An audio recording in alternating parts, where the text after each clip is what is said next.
Most thrill seekers chase the rush, but for some, the pursuit of adrenaline ends in tragedy. In this chilling look at 5 death-defying stunts gone wrong, we uncover the moments when daring feats turned fatal. From bungee jumping to parachute mishaps, these stunts were meant to defy danger, but instead they became grim reminders that even the most extreme risks don't always pay off. August 14, 2013. The crisp mountain air cut through the silence of the Swiss Alps, where wisps of morning mist still clung to the jagged peaks like ghostly fingers. In Chamonix, France, just over the Swiss border, the atmosphere crackled with a different kind of energy. One of anticipation and barely contained excitement. This wasn't just another day in the mountains. This was the first day of Helibase 74, where 20 of the world's most elite wingsuit pilots had gathered to push the boundaries of human flight. Among them stood Mark Sutton, age 42, a man whose name had become legendary just 1 year earlier when billions watched him parachute into the London Olympics as James Bond. That historic moment where he and Gary Connery, dressed as Queen Elizabeth II, had descended through the night sky with Union Jack parachutes, had captured the world's imagination. His athletic frame carried the quiet confidence of someone who had danced with gravity hundreds of times before. But even veterans of the sky know that each jump carries its own whispered warnings. Just days earlier, Sutton had written on Facebook about the beautiful day in Chamonix and how he was loving it. After completing several successful base-wing suit flights, he described a spectacular paraglide with Mont Blanc and the glaciers glistening in the background. There was no way to know these would be among his final words to the world. At 10,800 feet above the Grand Otan's area, Sutton and his close friend Tony Urigallo prepared for what was meant to be a 1-minute open-air warm-up flight. The mountains below looked almost peaceful, unaware they would soon become the stage for tragedy. Both men conducted their final safety checks with practiced precision. Their wingsuits, specially designed to transform the human body into an airfoil, were in perfect condition. Sutton gave his characteristic thumbs up to the camera, a final image that would later haunt those who knew him. At approximately 11 a.m., Sutton took that final step into the void, with Urigallo following closely behind. For those precious first seconds, the flight was perfect. His wingsuit caught the air exactly as designed, his body becoming one with the sky as he reached speeds of 155 miles per hour. The valley stretched out beneath him like a living canvas, the same kind of view he'd mastered countless times before. But just 20 seconds into the flight, something went terribly wrong. Sutton's trajectory brought him too close to a mountain ridge. At such devastating speeds, there was no time for correction. The impact was instantaneous and catastrophic.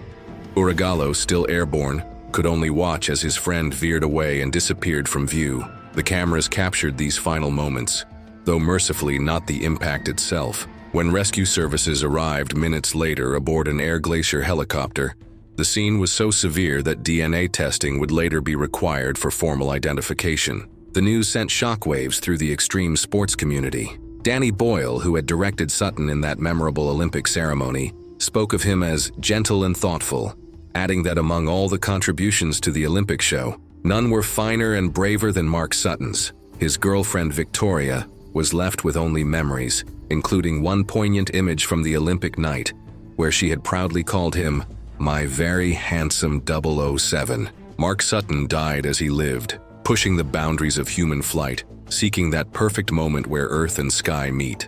His legacy serves as both an inspiration and a sobering reminder of the razor's edge that extreme athletes walk, where the difference between triumph and tragedy can be measured in mere seconds and inches. It's January 20th, 2016. The Pacific Ocean crashed relentlessly against the rugged California coastline as dawn broke over Big Sur, Bixby Bridge, an architectural marvel standing 280 feet above the churning waters, cast long shadows in the morning light. For most, this iconic bridge was a photographer's dream, but for base jumpers, it represented something else entirely, a gateway to pure adrenaline. Mary Catherine Katie Connell, a 30-year-old nurse from Ventura, California, stood on the bridge that morning, her heart racing with familiar anticipation. With over 300 base jumps under her belt, Katie was a respected figure in the extreme sports community. Friends described her as someone who would sneak into your heart and never leave, combining her daredevil spirit with a genuine warmth that touched everyone she met. Beside her stood Rami Kajala, a 42-year-old Finnish national and base jumping instructor with an impressive 2,500 jumps to his name. A legend in the sport since 2003, he had founded ravenbase.com to manufacture specialized tracking suits designed for optimal flight. His students knew him as the Master Jedi Tracker. Katie's GoPro camera was rolling as she prepared for her leap. At precisely 11 a.m., she took that final step into empty space. For a moment, she was poetry in motion, descending through the clear California sky. But as she approached her landing target, 3 massive waves, larger than anyone had anticipated, surged toward the shore. The first wave caught Katie just as she landed. The second pulled her off her feet. By the third wave, she had disappeared from view, swept into the merciless Pacific. What happened next would showcase both the highest form of courage and the cruelest twist of fate. Rami, watching from above, didn't hesitate. In a split-second decision that spoke volumes about his character, he stripped off his helmet and parachute, equipment that could have tangled and dragged him down in the turbulent waters. Then, in an act of ultimate sacrifice, he jumped into the ocean after Katie. Days later, Rami's parachute and helmet camera were found washed up on the beach. The recovered footage told the heartbreaking story of their final moments: Katie's descent, the waves, and Rami's desperate attempt to save his friend. It was a stark reminder that even the most experienced athletes can fall victim to nature's unpredictable power. Katie was remembered as a daughter, a sister, an aunt to 2 nieces, and a devout Christian whose faith was well known. Her friend Lee Scarber couldn't bring herself to disturb Katie's room, which still held her belongings and smelled pleasant and soft like fresh laundry. Rami's sacrifice added another layer of tragedy to the story. His fellow jumpers spoke of his dedication to the sport and his willingness to help others. The double tragedy at Big Sur serves as a sobering reminder of both the risks inherent in extreme sports and the bonds formed between those who pursue them. Katie and Rami died as they lived, pushing boundaries and looking out for each other. Their story isn't just about 2 lives lost. It's about courage, sacrifice, and the ultimate price some pay in pursuit of their passion. August 2015. The sun was setting over Cantabria, Spain, casting long shadows across the bridge of Cabezón de la Sal. At 430 feet above the ground, the historic bridge stood as an imposing testament to human engineering. But on this evening, it would become the stage for a tragedy that would shake the extreme sports community to its core. Vera Maul, just 17 years old, stood among a group of Dutch teenagers, all eager for their first taste of adrenaline. The young woman from the Netherlands had traveled to Spain with dreams of experiencing the ultimate thrill. Her bright eyes and excited smile showed no hint of the fate that awaited her. She was last in line among 13 jumpers, a position that would prove devastatingly significant. The company running the operation, Aqua 21 Aventura, had been organizing jumps from this bridge for some time.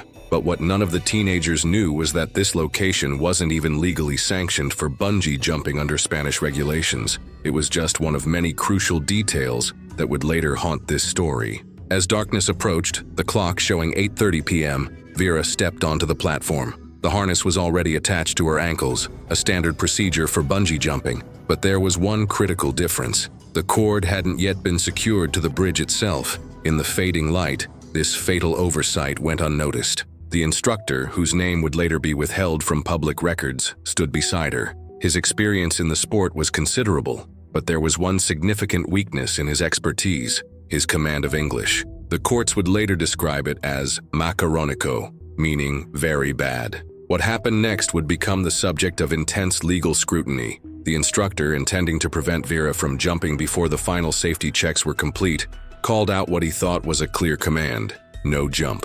But in the tense atmosphere, with adrenaline running high and his thick accent distorting the words, Vera heard something entirely different: now jump. In that split second, the difference between 2 simple English phrases, no jump and now jump, became the difference between life and death. Vera, believing she had received the go-ahead, did what she had come there to do. She jumped. The next moments passed in horrible slow motion for the witnesses above. There was no bungee recoil, no triumphant bounce back up. The cord, unattached to any anchor point, followed Vera down into the gathering darkness. Her fall was unbroken, unforgiving, and ultimately fatal. The aftermath would reveal a cascade of failures that led to this tragic moment. The instructor should have used the standard phrase, "Don't jump," to avoid any possible confusion. He should have checked Vera's ID. She was under the legal age of 18 required for bungee jumping in Spain. The bridge itself wasn't approved for such activities. The light was failing, making safety checks more difficult. The courts in Cantabria would later uphold a ruling that the instructor could face criminal charges, including accidental homicide. The company, Aqua 21 Aventura, appealed, arguing that Vera had jumped prematurely and that it was an accident. But the judges were clear. The instructor's poor English, combined with the other safety violations, had created the perfect storm for tragedy. Martijn Klom from Flowtrack, the company that employed the instructor, would later acknowledge that while Vera was tied by the rope, she jumped before being secured to the bridge, a devastating admission that came too late to save a young life. Vera Maul's death sent ripples through the extreme sports community, raising serious questions about safety standards and communication protocols. Her story became a tragic reminder that in extreme sports, clear communication can be as crucial as proper equipment. A simple language barrier, combined with a series of negligent oversights, had turned what should have been an exciting adventure into every parent's worst nightmare. November 3rd, 2024. The sun was climbing over Rio de Janeiro, Brazil, casting dramatic shadows across the cliffs of Pedra Bonita. At 820 feet above the ground, the natural formation stood as an imposing testament to nature's raw beauty. But this morning, it would become the stage for a tragedy that would shake the extreme sports community to its core. José de Alencar Lima Jr., a 49-year-old veteran of the skies, stood at the edge of the forbidden trail, his speed wing carefully laid out behind him. The sprawling landscape of São Conrado stretched below, a tapestry of urban life meeting tropical paradise. For Lima, who had traveled from his home in Germany back to his native Brazil, this jump was meant to be another testament to his 2 decades of mastery in the art of human flight. His credentials were impeccable. A former paratrooper in the Brazilian Army's elite parachute infantry brigade, an experienced skydiving instructor, and a man who had made the air his second home. The morning air buzzed with a peculiar energy as Lima methodically checked his equipment.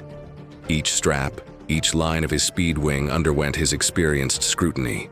Speed flying, a heart-pounding hybrid of paragliding and proximity flight, demanded nothing less than perfection. The sport was unforgiving, a delicate balance of speed, skill, and split-second decisions, while flying mere feet from cliff faces at speeds that left no room for error. Among the small crowd gathering to watch, whispers of anticipation mixed with concern. One woman's voice carried above the others, her words hanging heavy in the air. "Guys, I am worried." The concern wasn't unfounded. Lima had chosen to launch from a trail strictly forbidden by the São Conrado Hang Gliding Club, bypassing the designated ramp that had been carefully selected for its optimal takeoff conditions. The moment of truth approached. Lima positioned himself for takeoff, his body tense with the familiar anticipation that preceded every jump. His eyes scanned the horizon, calculating the approach that had become second nature over thousands of successful flights. But something was different this time. Whether it was the unauthorized launch point, the treacherous morning winds whipping around the cliff face, or some other fatal variable, the delicate equation of a successful flight was about to be tragically unbalanced. As Lima began his run toward the void, time seemed to slow. His speed wing started to deploy, the fabric catching the morning air in what should have been a graceful arc into flight. Instead, witnesses described seeing him lose his balance at the crucial moment of takeoff. In that split second, the controlled precision of an experienced jumper transformed into an uncontrolled fall. The crowd watched in horror as his body plummeted toward the rocks below. The distance, nearly the height of 3 Statues of Liberty, disappeared in mere seconds. The impact was immediate and fatal, the sound echoing off the cliff faces like a final testament to the unforgiving nature of extreme sports. In the aftermath, the São Conrado Hang Gliding Club released a statement emphasizing the tragedy of Lima's decision to bypass crucial safety protocols. The pilot did not use the ramp to take off. The spot he chose for takeoff is bad and even prohibited. The CSCLV is not responsible for the incident. With that clarification, may the pilot rest in peace. His sister-in-law, grappling with the devastating loss, struggled to make sense of the tragedy. "We have no idea what could have happened," she told reporters, her voice thick with emotion. "But he was a professional skydiver for 20 years. He was experienced. What happened was an accident." She revealed that Lima had been planning to travel to Dubai. His next adventure cut tragically short. The sun continued its climb over Rio that morning, indifferent to the tragedy that had unfolded beneath its warming rays. The cliffs of Pedra Bonita stood silent, holding their secrets of why a master of the skies had fallen from grace. Lima's death joined a sobering list of reminders that in the world of extreme sports, even decades of experience cannot guarantee safety when nature's laws are tested. October 28, 2024. The skies over Boituva, Brazil stretched endlessly blue, a perfect day for jumping. The small city southeast of São Paulo had long been a haven for skydivers, its predictable winds and wide-open spaces drawing thrill-seekers from around the world. But on this day, the peaceful skies would become the setting for a devastating tragedy. Carolina Munoz Kennedy, a 40-year-old Chilean psychotherapist who had called Brazil home for over 5 years, prepared for what would be her final jump. An experienced member of the Brazilian Parachuting Federation since 2013, Kennedy was no novice to the sport. Her friends knew her as a skilled jumper who approached the sport with both passion and precision. The day had started routinely enough. Kennedy had already completed several successful jumps, each one a testament to her growing expertise in the sport she loved. This jump was meant to be her last of the day, a final dance with gravity before heading home. As she ascended in the aircraft, the sprawling landscape of Boituva spread out below like a patchwork quilt. Fellow skydivers would later recall her calm demeanor, the familiar pre-jump checks, the methodical preparation that had become second nature over countless jumps. But something went terribly wrong after she left the aircraft. Witnesses on the ground watched in horror as Kennedy began spinning wildly through the air, her main parachute failing to deploy correctly. In such situations, training kicks in. Pull the reserve, stabilize, survive. Kennedy attempted an emergency procedure, fighting against the spiraling descent as she deployed her reserve parachute. The backup chute, the last line of defense between life and disaster, also malfunctioned. Those watching from below could only stand helpless as Kennedy continued her desperate struggle against physics and fate, spinning faster and faster toward the Earth. Patricio Chandia, president of the Chilean Parachuting Federation, would later explain the tragic sequence. "I spoke with the president of the Brazilian Federation, Wellington Mendes, who told me that it was a failure of the main parachute, and that the reserve parachute also behaved in a defective manner and plummeted to the ground.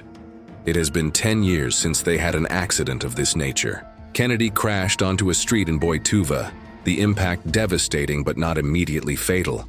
Emergency responders rushed to the scene, finding her still alive, a testament to human resilience. But despite their best efforts and her incredible will to survive, Kennedy would later succumb to her injuries at a nearby hospital. The tragedy struck deeper when a friend, Carol Schrappa, revealed Kennedy's recent thoughts about the sport. She wanted to quit skydiving because she had lost some close friends in the past, and she was making a career transition into freediving. She wanted to phase it out, not completely, because she really enjoyed it and was experienced.